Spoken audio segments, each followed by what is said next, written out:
Living legends. As I told you a little earlier on, that we're going to talk to a wonderful woman of valor, a woman of virtue, a woman who has served this nation quietly behind the scenes, but very impactfully. Of course, the country has been in a very somber mood, for the last 1 week, but right now we are shaking it off and we are beginning to celebrate this son of the country that we had just lost. This woman has something to say about this great son in Kenya. Ladies and gentlemen, help me welcome a great daughter of this nation, none other than Rose Lukalo. Please welcome to the show, ma'am. Thank you so much, Catherine. And that was a very effusive introduction, but thank you.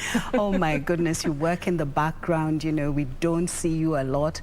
But of course, you have such an impact wherever you go. You have a trail of impact, and of course, you've mentored so many people. Need I say more? I mean, you are my boss, so... long time ago. This was at the inception of KTN. Right. Yes. Right. Yes. We did work well together. That is very, very true. Very vibrant time. Amen. Yes. Thank you. Sorry. If I'm allowed to say that. Yes. Well, this was a very delicate time. What was it like for you? A woman exceeding the glass ceiling in the media industry. It's quite a trip to go back 30 years. Yes. But I think I've been very lucky in that the bosses that I've had have always empowered me. Yes. They haven't looked at me as a woman. They have given me the job to do and expected me to do it. Yes. And, it was a huge challenge. And I think having that backing, having people who back you was very instrumental, both when I was in print, before I moved to KTN, and then when I moved to KTN. Extraordinary bosses who were also willing to take risks. You asked about the time, like you say, very delicate time. We were moving from a period of, dictatorship, essentially. We had an extremely forceful president in Daniel Arap Moi, and basically emerging from a time when there was it brooked no questions. Whether you talk about the previous Kenyatta era, whether you talk about the ensuing Daniel Arap Moi era, which is where I began to work, really,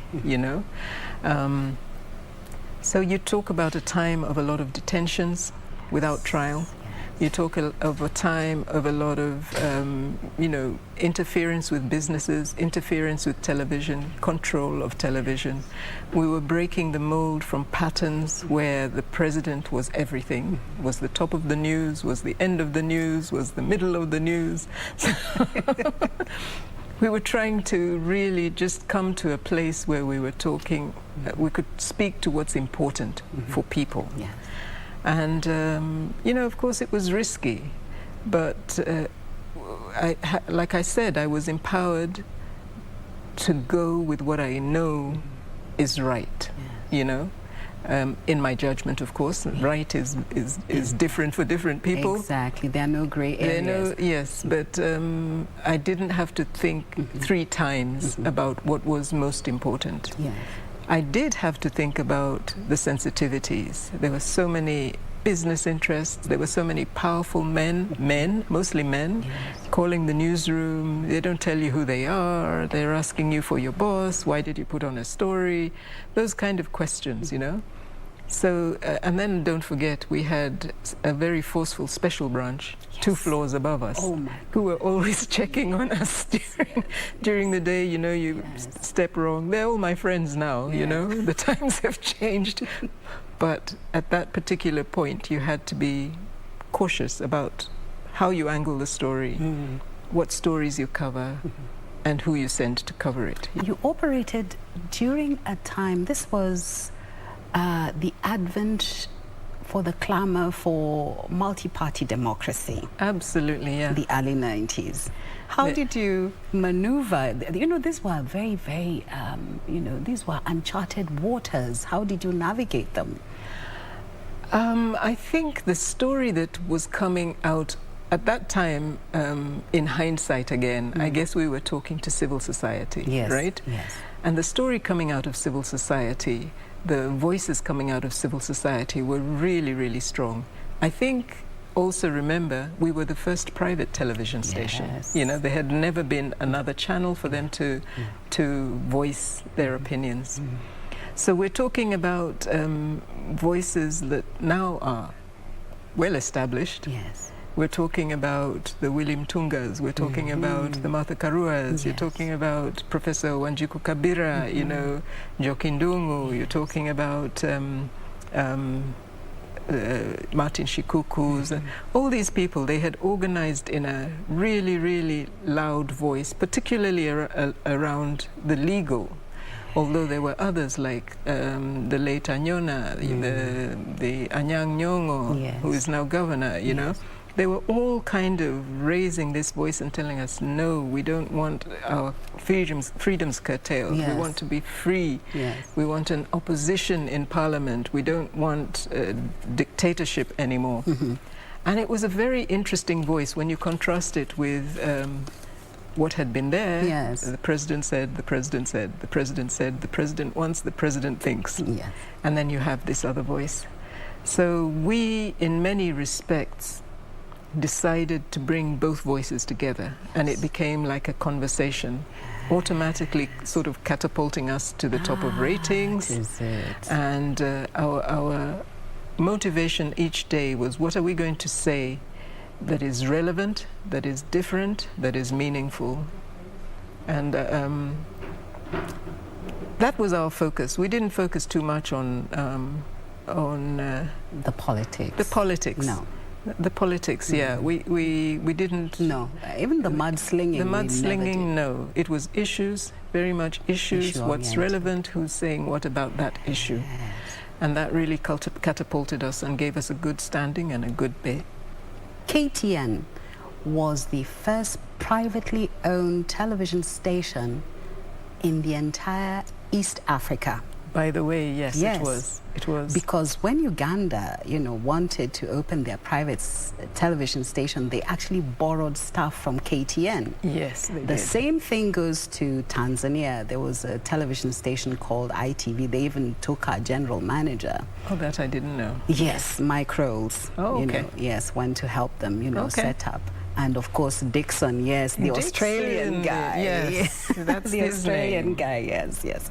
So I just want to look at a situation where, you know, everybody in East Africa was watching us very keenly, because we were on UHF aerial, which you could actually get if you had very strong equipment, wherever you were.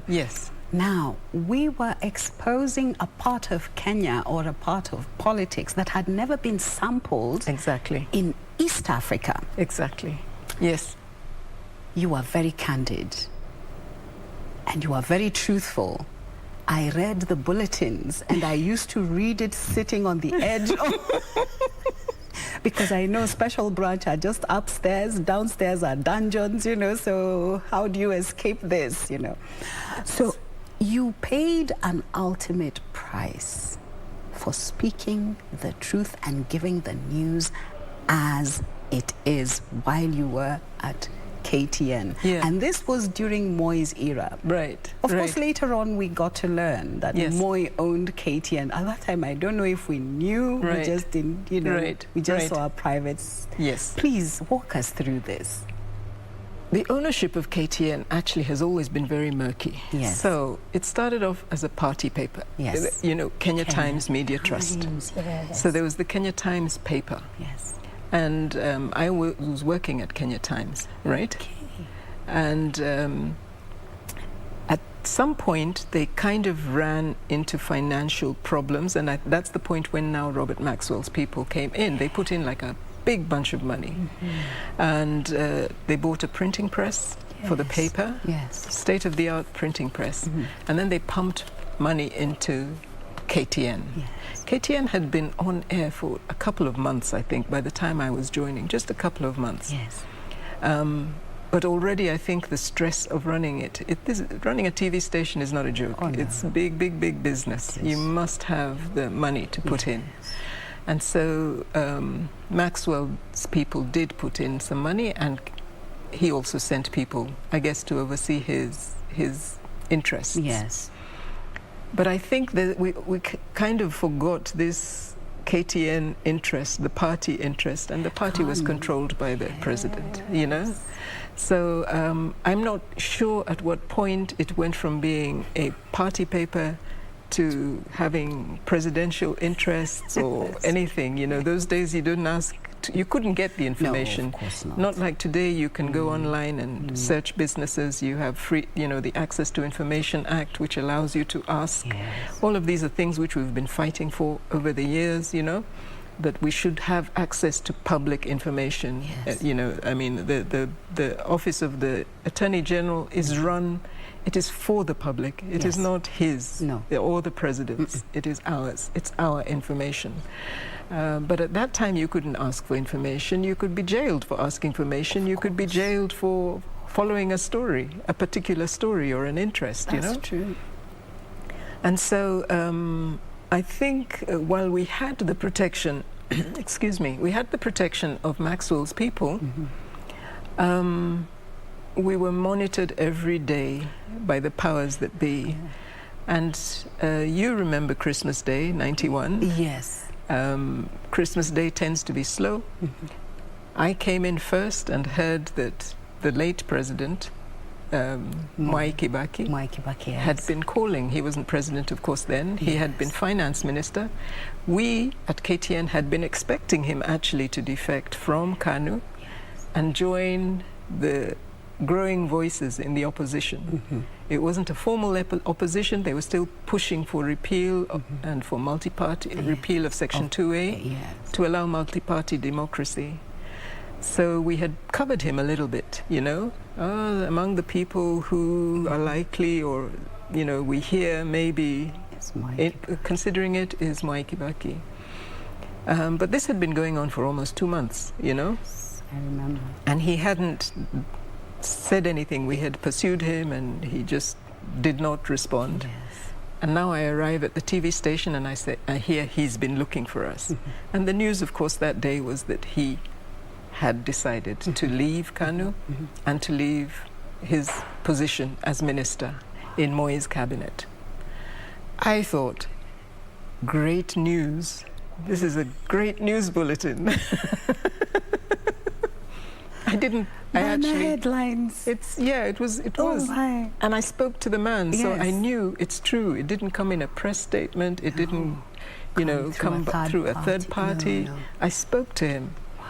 And so, of course, we put it on air. I remember the next person to come in was the late Wangui Gashie. Yes. You remember her? Yes, I remember her. And she hadn't even come prepared to read news or anything. So we had this situation where she borrowed, I don't know if it was your out dress or Kathleen's or somebody else's dress in order to go on air and read this. Groundbreaking news. And so we put it on. I think we put it on 3 times. We put it on at 10 o'clock, 11 o'clock, 12 o'clock. Then we had a full bulletin at 1 o'clock. 1, yes. I'm not sure who read it. Was it you? You did. By the time you finished reading it, I had been told to go home. You're attending the Editors Guild meeting somewhere.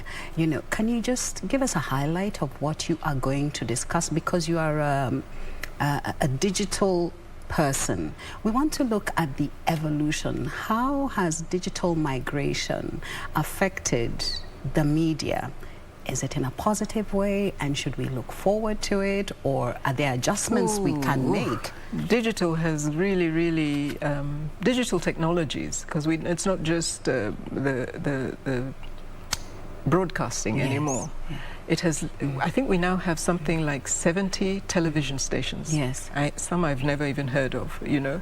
We have 100 and something radio stations. And literally we're talking about moving from one state broadcaster to all this. Yes. And then we have social media. Yes. And you can see just an eruption of information. I think people are really struggling even to keep up with who's telling the truth, what's valuable, where do I get, which is my source of information. It has completely liberalized the media in many, many aspects. Yes. We can never complain again of having only one. No. But I think the challenge now that we have is the misuse of media. Yes.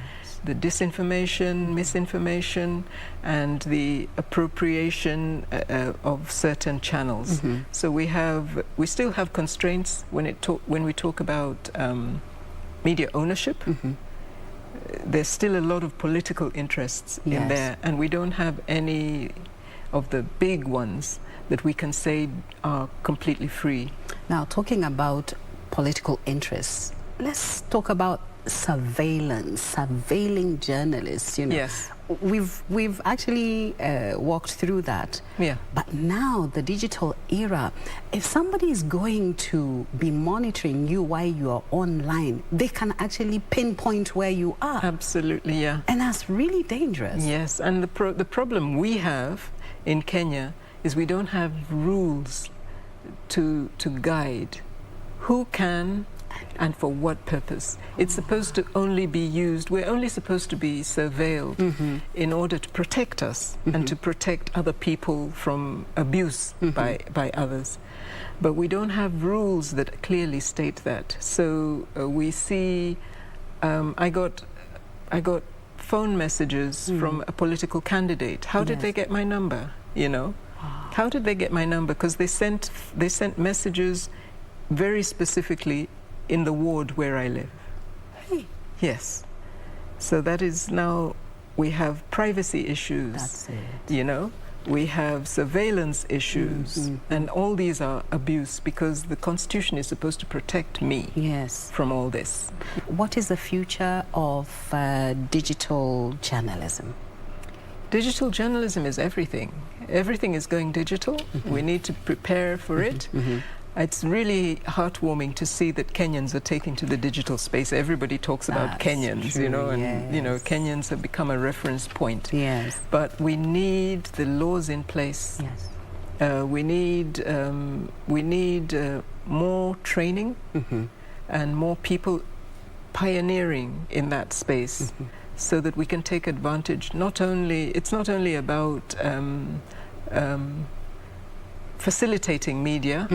It's also about things like copyright, protecting journalists' copyright, you know, to their stories. Nowadays, people just copy your story. You go out, you do a good story, put your byline on it, people take it, they remaster it, change it, use it differently, you know. I mean, it becomes something else. And take ownership. And take ownership of something that should... Plagiarism. Plagiarism and those kind of things. There's a lot of work that needs to be done on so many levels, in media houses as well as in the framework for the policy war on framework. fake news. Yes, that's what I'm involved in now. How will this be won, if at all?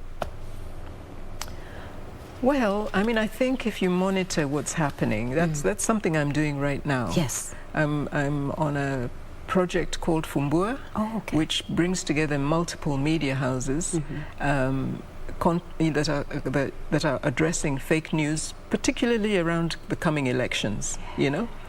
So Fumbua is a project of Baraza Media Lab. And these are young people who are actually, I'm the grandmother in the group, but, you know, I work with them. Very young one at that. But these are the effort to combat it, to amplify, to tell people and warn them to be careful about what they read is multi-pronged. So there's the layer of media literacy. People need to be more savvy, more critical when you see something and ask more questions. Where did it come from? What kind of authority do they have? Is it backed by any research or documentation? You know, all these kind of things. And I think we will see a return to trusting media houses. It may not be the same ones, so we have to be careful. The big media houses have to be careful that they remain relevant. But I think people will return to trusting major media houses. But at the same time, what you see also online, there are many, many tools that are evolving to you can now trace fake news. You know, you can undo it, you can undo a picture and see the original source of that picture. Like you say, people are now using geolocation tools to be able to navigate and find the source of a video, to find the creator of a video. Which in some instances it's good. Yes. But I think there has to be a limit. And that's where the law comes in. Yes. The limit should be that I should not violate somebody else's privacy, rights. Yes. Privacy and rights, yes. Yes. If I'm stepping on your rights, then I shouldn't be allowed to do whatever it is I'm doing. That's very true. But we don't have any framework, and we don't have the awareness. There's a lot of misinformation. You are an award-winning journalist, veteran journalist, and of course you have been working, is it media research policy or something? Yeah, Media Policy Research Center. Yes. Yes. So of course, you are kitted for... We try to remain relevant. It's still a long journey. I love the way the media has evolved, you know. You know, the inclusion of women in everything, you know. When we were working, there were so few. Yes. Today, they're everywhere, in every role.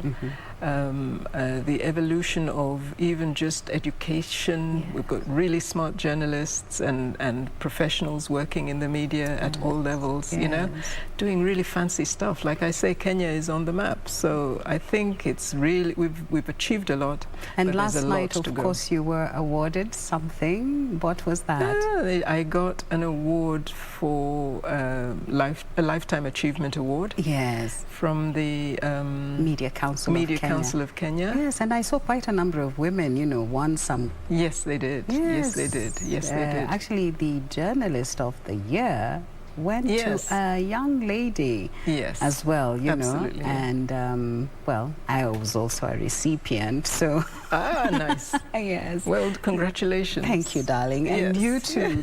Thank you. Congratulations.